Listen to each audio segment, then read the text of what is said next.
ఆ ఇక దినాన్ని చెప్పుకుంటూనే ఉన్నాం కదా ఎవరెవరు ఈడి ముంగట హాజరు పడ్డరు అని. ఇవాళ మంచులు వచ్చాక వంతొచ్చింది. వచ్చుడే మీడియా మీదకి పడిగిపిన నాగుంబాం లెక్క బూస్ అన్నది. ఏం పట్టున్నోళ్ళు పోని పోని మేడం అని దొలకపోయినా కూడా చూడుర్రి మాట్లాడి మరి మీది మెట్టు ఎక్కేదాకా గురకాయించి చూసుకుంటా పోతుంది.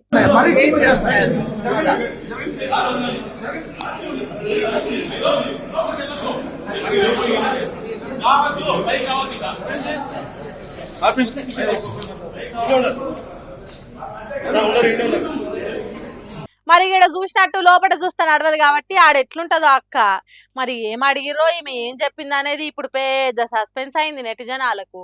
ఈ అక్కోని తోడిచిపాయే రానా రగ్గుపాటి జూలై 23, ప్రకాష్ రాజు July 30, Vijay Devarakonda August 6, Manchu Lakshmi August 13 రావాలని ఈడీ నోటీసులు ఇచ్చింది.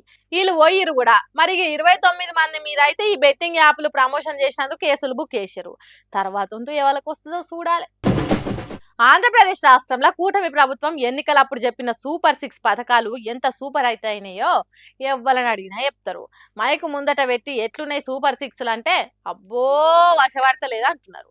అయితే కూటమి ప్రభుత్వం తీసుకొచ్చిన సూపర్ 6 పథకాలు జనాలకే కాదు మూగజీవులకు కూడా మస్తు నచ్చినాయట. ఎంత బాగా నచ్చినాయో చెప్తున్నాయి, ఒకసారి చూడండి.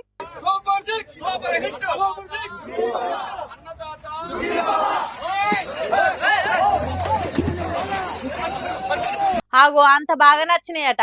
సూపర్ 6 సూపర్ హిట్ అని తెలుగు తమ్ముళ్ళు అనే వరకు ఎడ్లకు అది నచ్చలేనట్టున్నది. చంగడు బింగడే ఎగిరినాయి.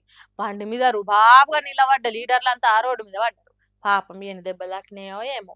బండి ముంగటున్న బుడ్డ లీడర్లను కూడా ఆ ఎడ్లు ఎగిరెగిరి దాన్నినాయి. వాళ్ళకి ఎన్ని దెబ్బలు తాకినాయో ఏం పాడో.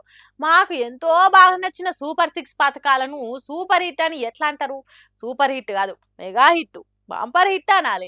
సూపర్ 6 ఏవట్టి ఏపీ జనాల ముఖంలో ఎక్కడ లేని ఆనందం వచ్చింది. సూపర్ 6లతోని అందరు సుఖ సంతోషాలతోనే ఉన్నారు. అసలు వీటిని సూపర్ హిట్ అనే అంటారా అన్నట్టు శంగెగిరినాయి. పాపం బండి మీద నిలబడి ఫోటోలకు వీడియోలకు పోజులు ఇద్దామనుకున్నా లీడర్లు ఏ సైడ్ కాలువల పడ్డారో ఏమో. ఏ సూపర్ 6 పేర్లు చెప్తే ఎడ్లు కూడా భయంతో ఎగిరెగిరి గంతేస్తాయో అవే కూటమి ప్రభుత్వ పథకాలని సినిమాల డైలాగ్ చెప్తుంటే ఆగమాగ మిగిలినట్టు చేసినాయి. మరి కూటమి ప్రభుత్వం సూపర్ 6 పథకాల మజాక ఎడ్లు కూడా భయపడ్డాయి అంటే చిన్న ముచ్చట.